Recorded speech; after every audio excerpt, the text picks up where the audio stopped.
You're like me. You get so absorbed in what you're doing that you lose sight of everything else. I've always been told this by my father. Unfortunately, my father is no longer with us. He passed away from an illness 5 years ago, leaving me as the sole member of my family. I'm a 35-year-old company employee, working in the development department of an automotive parts manufacturer. My parents divorced when I was young.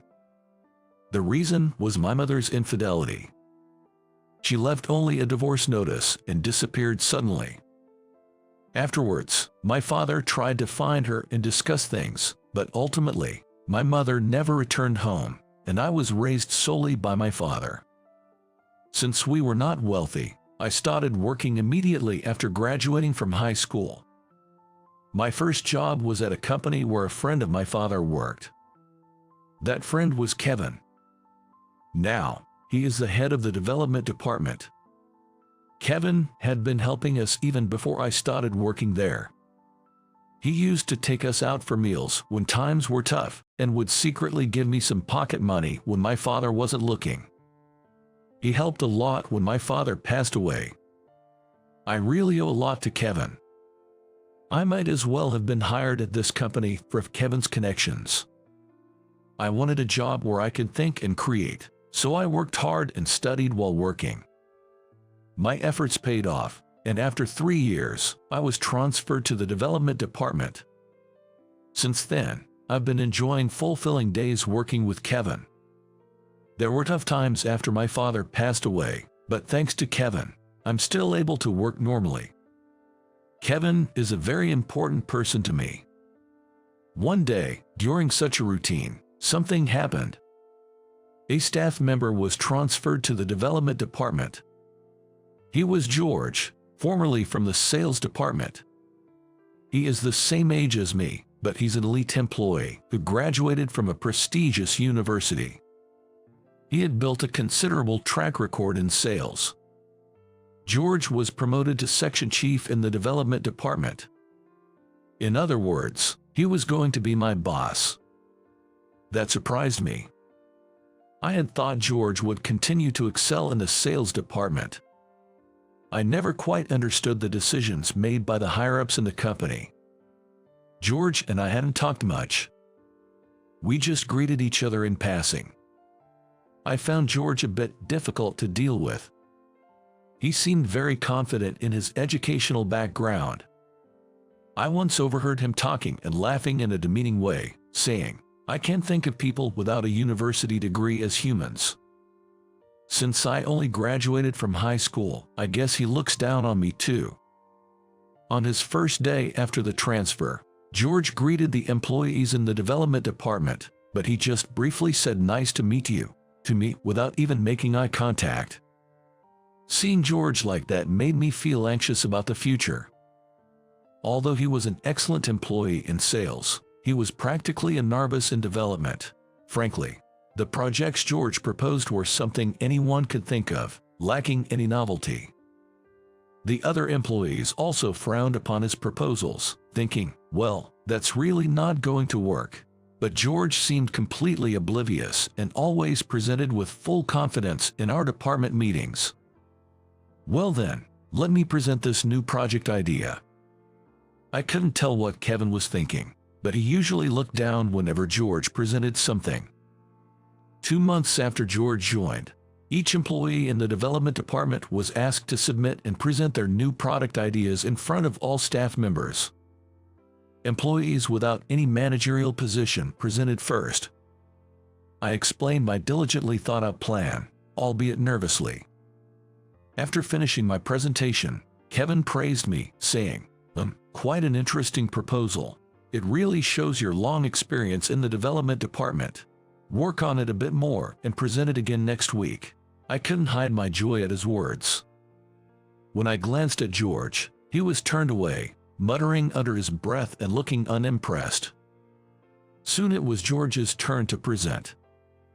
"Then, I will make my proposal," George explained with full confidence, but again, his presentation lacked innovation.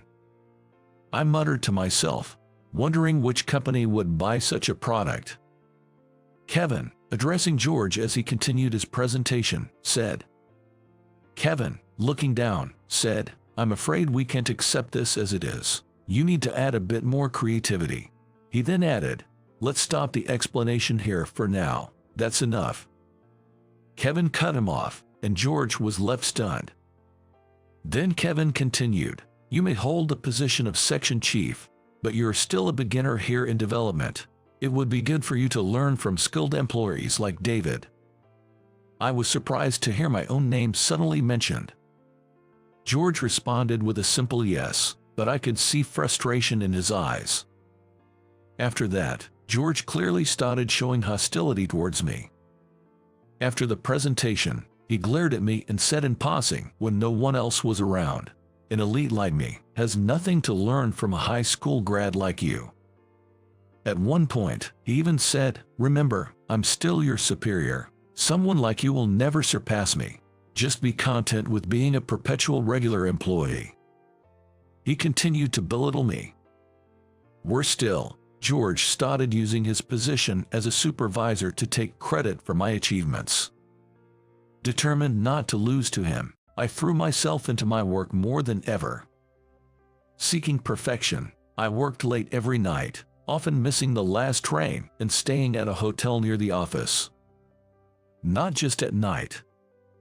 I arrived at the office earlier than anyone else and barely ate lunch, just nibbling on crackers while working at my computer. I worked so hard that it worried my colleagues. But no matter how hard I worked, my achievements were stolen. Still, I refused to give in, even though I felt frustrated. Perhaps George must have been getting frustrated with me for not breaking down easily. One day, George set me up. He fabricated a mistake and pinned it on me. It wasn't a minor error. It involved a major project with an important client. I was summoned by President Johnson and ended up receiving a harsh reprimand. President Johnson even said, "We'll consider disciplinary action." Unsatisfied with this, I confronted George. "What's your intention? Why did you change the responsible person's name to mine, making it look like I made the mistake?" I demanded. But George stubbornly responded, "Where's your proof of that?" Indeed, I had no proof. George had cleverly set me up without leaving any evidence. A few days later, I was told I was being transferred to a tiny branch in the countryside. I thought Kevin would somehow stop it. But Kevin said, "Maybe a change of environment will be good for you. I think the branch suits your current situation better." At that moment, I felt utterly hopeless. In other words, it seemed like they were implying that I lacked the necessary skills. It felt as though they were saying so. Helplessly, a month later, I headed to my new post. The company arranged my housing, but the branch was in a rural area. All I could see were fields and farmlands, with the nearest small supermarket a 20-minute drive away. Can I really make it in a place like this? I wondered, anxious about the future. But the staff at the branch were all nice people, and I quickly became comfortable with them. There was no overtime, and I could properly rest on weekends. The company's people often shared vegetables they grew at home with me, and I began to appreciate the charms of a slower-paced, homely atmosphere. Branch manager Henry was a gentle and kind person who highly appreciated my work. "He really saved us by coming here," they told me, expressing gratitude. After that, I also met someone special. It was Emily, who worked as an office staff member at the branch. She was 3 years younger than me, with a graceful appearance. Honestly, she was very much my type. We both enjoyed watching movies and became close after bonding over movie discussions during a welcome party. I wasn't sure about Emily's feelings, but day by day, I found myself increasingly drawn to her. Listening to her gentle way of speaking always soothed my heart. Life at the branch, unlike the tense atmosphere at the headquarters, flowed with gentle, kind moments. One day, something happened. I received a call from Kevin on my day off. Kevin asked, "Are you doing well?" But at that time, I still hadn't forgiven Kevin. Even though we used to talk casually outside of work, I replied indifferently, "I'm fine, just going about my business." Sensing my mood, he laughed and said, "Don't be so downhearted. I've heard about you. Henry has been praising you too." "Well, that's good. Sorry, I have some errands today," I responded, abruptly ending the call. I had been close with him ever since my father passed away, and suddenly he abandoned me. I couldn't believe he even had the nerve to call me. Even though Kevin occasionally called after that, I deliberately ignored his calls. Around 6 months after being transferred, something wonderful happened. I started a relationship. Of course, it was with Emily. After several meals together and on our third date, I mustered the courage to confess my feelings. Emily happily accepted, saying, "I've also come to like you, David." Our relationship quickly became known throughout the branch, and our colleagues were supportive. I was living a fulfilling life in both work and love. Then one day, Kevin visited the company. It had been just about a year since I was transferred. Upon seeing me, Kevin immediately said, "Oh, long time no see." He greeted me with a smile. By then, my anger had subsided, and I felt guilty for having cut off contact. "It's been a while. I'm sorry about before," I said, indirectly apologizing. Kevin replied, "It's okay. I would have felt the same in your position." It seemed Kevin had some business with Henry, as he excused himself saying, "I'll leave you for now." About an hour later, he came to my desk and said, "There's something I need to talk to you about." "I'm glad to see you're doing well," he began. "Yeah, well, I guess I'm doing fine. Enjoying my days here," I responded, returning to our casual tone. Kevin smiled, seemingly reassured by my response. Then, after a brief pause, he shared some significant news. Firstly, George had left the company. Since my transfer, George had been unable to produce results and had been reprimanded by President Johnson. Naturally, once I was gone and he couldn't claim my achievements as his own, his performance plummeted. George, unable to improve his performance and losing trust among his colleagues, was demoted and, unable to accept this, left the company in despair. Secondly, Kevin revealed the reason for my transfer. "It's not that you were demoted," he said. "Actually, I had high hopes for you." It turned out that Kevin had seen me working tirelessly, blinded by my surroundings due to George, and thought a change of environment was necessary. "Your father also used to get so absorbed that he couldn't see around him. You're really just like him," he said with a smile. Additionally, the branch was short-staffed and struggling with performance, so they needed an immediate contributor like me. And then, looking me in the eye, Kevin said, "Would you consider returning to the headquarters? I really want to recommend you for a section chief position. Honestly, we're in a bind without you," Kevin said. Yes, I was happy to hear his words, but at the same time, I thought of Emily. Sensing my hesitation, Kevin asked, "Is there something bothering you?" So, I honestly told him about Emily. Kevin responded, "I see. Well, discuss it with her and then decide." He suggested I get back to him later with my decision. That night, I quickly spoke with Emily about it, and she said with a beaming smile, "Congratulations," then continued, "So, what do you want to do, David?"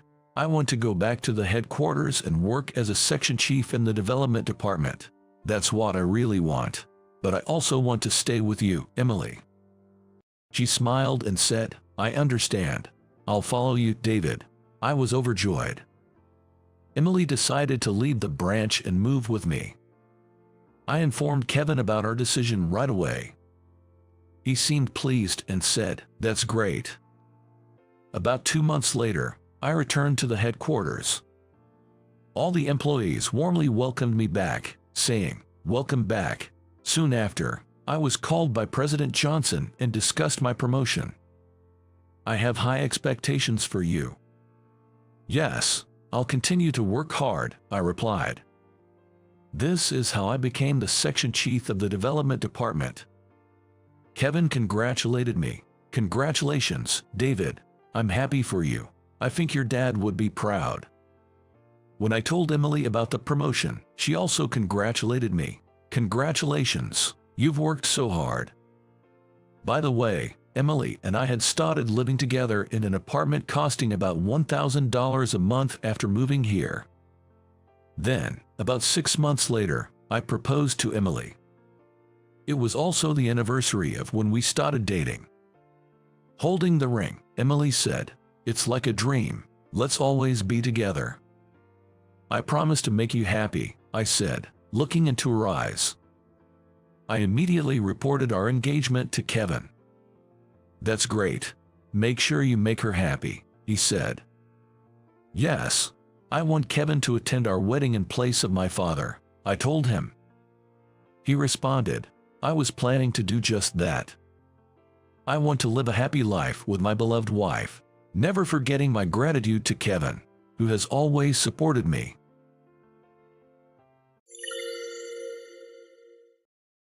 "You're having a convenience store lunch again." The laughter of Bob echoed around. Holding the lunch I had just bought, I stared at him in disbelief. "My name is Ethan. Just an ordinary office worker you'd find anywhere. Right now, I'm in the middle of some harassment from my superior, Bob. What's wrong with a convenience store lunch? For someone working in a top-tier company, eating such a meager meal like a convenience store lunch, I'm surprised you can stomach it." Bob said this while picking up the lunch and examining the side dishes closely. Then, suddenly, Bob yelled out, Whoa, man, I've done it now." My lunch was splendidly scattered across the floor. "What are you doing?" "Humph, it wasn't on purpose. Anyway, it's troublesome having a poor guy like you around. This is a top-tier company. Eating appropriately is part of your duty as an employee." "Ach, I'll work through lunch. I'll clean this later, so please return to your work, Bob." "Hey, I'm not done talking to you. Bob, how old are you turning this year? Mocking an employee's convenience store lunch and then throwing it on the floor is like middle school bullying." "What did you say? You don't understand anything. As an employee of a top-tier company, it's only natural that I..."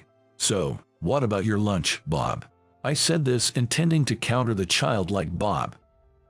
Then Bob, with a sly smile, showed me a luxurious-looking lunchbox. "Look, this is my lunch." Inside the impressive lunchbox was a meal so extravagant. Our colleagues, who had been watching us, were also surprised, staring at Bob's lunch. I'm the son of a high-end restaurant owner. A meal like this is just a quick fix for our chefs. "But Bob, isn't that a hassle for the chefs?" "What do you mean?" "Well, they are busy with work and yet have to make such a lavish lunch just for you to take to the office. I wouldn't like that." "Hey, you. Did I say something offensive?" At my words, Bob's face turned red with anger. Seeing him like that made me back off. "You insolent fool." "Huh?" I was taken aback by Bob's angry outburst. No, who's really being unreasonable here?" I thought to myself as I returned to my work. The next day, I took a sick leave and spent the day idly in the park. I had lied about a stomach ache to get this day off, but Bob had yelled over the phone, telling me not to take time off for such a reason. But after all, paid leave is something you're entitled to take whenever you want. It's so peaceful, isn't it? Due to it being daytime, the park was overflowing with families with children. There were also parents with small babies, perhaps on parental leave, here and there. I'm already 35 years old. There were quite a few friendly women at work, and I even had a girlfriend. But all of that was destroyed by that son of a high-end restaurant owner, Bob. He teased me about my relationships with the women, and eventually, the girls would break up with me. At work, every day was a storm of power harassment. I was routinely ordered to do unnecessary overtime, and eventually, even my colleagues abandoned me, leaving me to endure Bob's harassment alone. But Bob's harassment was on the level of a middle schooler, so it never really hurt me that much. Sigh, dealing with adults who act like children is so exhausting. A woman sitting nearby echoed my thoughts. Sorry, what was that? Oh, did you hear that? She appeared to be around my age. She dressed modestly and quite attractive. Feeling somewhat fortunate to have such a beautiful person next to me, I decided to strike up a conversation. I'm also tired of babysitting a grown child. He's my boss at work. How about we share our grievances? Vent to someone I just met today. Despite looking a bit perplexed, she sat down on the bench next to me.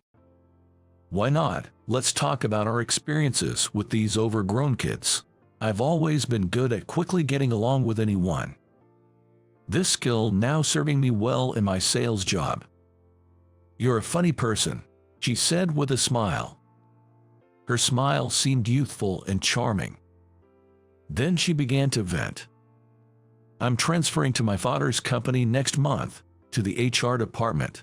I'm not officially working yet, but I'm having frequent meetings to understand a company's inner workings. And there's this annoying uncle from my dad's side. He acts and speaks like a child, and is completely incompetent at work. I sometimes doubt if he's really an adult. She said this with a wry smile. Hearing her words, I felt a sense of déjà vu. This uncle sounded just like Bob. What a coincidence. I'm also dealing with a low-level boss. His harassment is like something a middle schooler would come up with. It's really baffling, isn't it? Seems like every company has such troublesome uncles. Our conversation became more animated, and I gradually started to feel hungry and somewhat irritable. I'm thinking of quitting that place. Just dealing with middle school level harassment from my boss and getting no help from colleagues who avoid getting involved. I can't stand it anymore. Don't be so hasty. There must be people at your company who would be in trouble without you. She comforted me. I'm getting hungry. Would you like to go eat some delicious staff meals? I'm a regular at a great place. Staff meals, really? Yes, staff meals are what the chefs eat, but sometimes they share leftovers. I often go there when I'm hungry on my days off. Well, would I be intruding? Not at all. It's my mom's family's place, she said, smiling proudly. This is a fancy restaurant. The restaurant was surprisingly close to my office. She led me through its grand entrance. Being the granddaughter of a restaurant owner, she must be quite a lady. I followed her into the grand gates without hesitation. In the back of the restaurant, I saw chefs cleaning dishes and utensils, working in the kitchen. The unique atmosphere made me feel out of place. Is it really okay for someone like me to come here? It's fine. We're just here for a staff meal. Grandpa, are you here? Hey, Chloe, you're here. A man who looked like the head chef greeted us with a smile. So her name is Chloe. I was surprised I hadn't even asked her name yet. We had been so busy venting that we hadn't talked about ourselves. Grandpa, can we have 2 staff meals today? I made a friend in the park. A friend. I thought he was your boyfriend for a moment there, the head chef joked. Sigh, that's not happening. We just met today. Really? Bringing a guy you just met to your mother's family's restaurant? Well, we were both hungry. This guy too, he said he was hungry. Oh, I just realized, I haven't asked for your name yet. I'm Ethan. Ethan, that's a nice name. You think so? Yeah, it somehow suits you.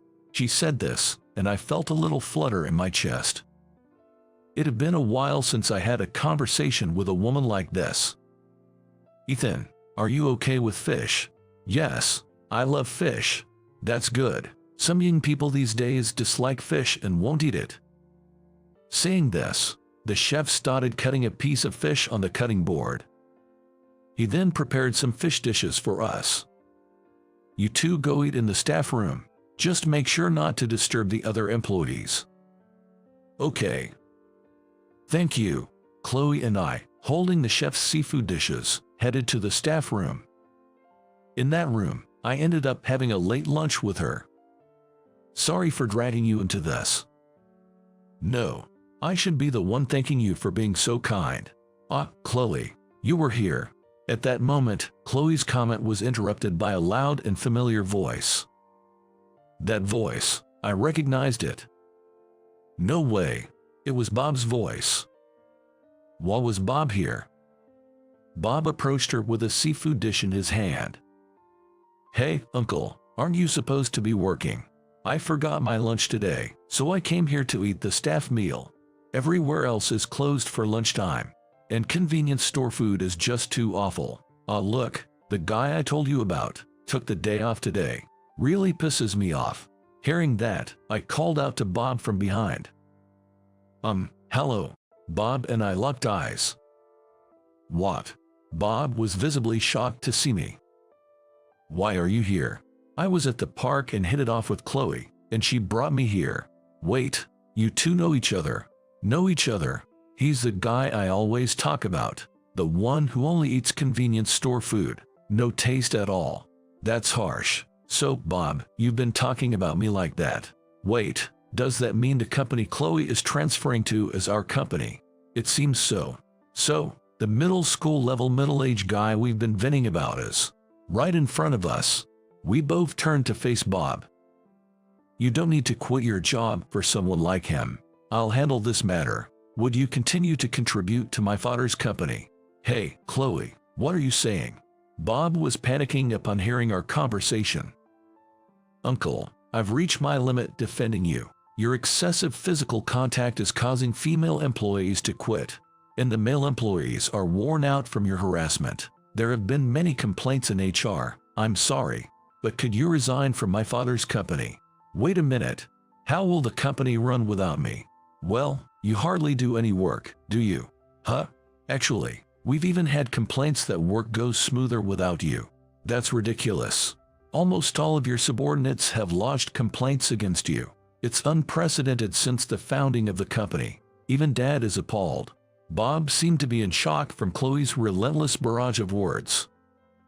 Indeed, I wasn't sure I could recover if I were so thoroughly criticized. But her words were likely true. It was the harsh reality. It can't be helped. You don't have to say such things in front of your family. Are you crying? I was stunned by Bob's reaction. Understanding that being confronted with his flaws was shocking, but crying over it.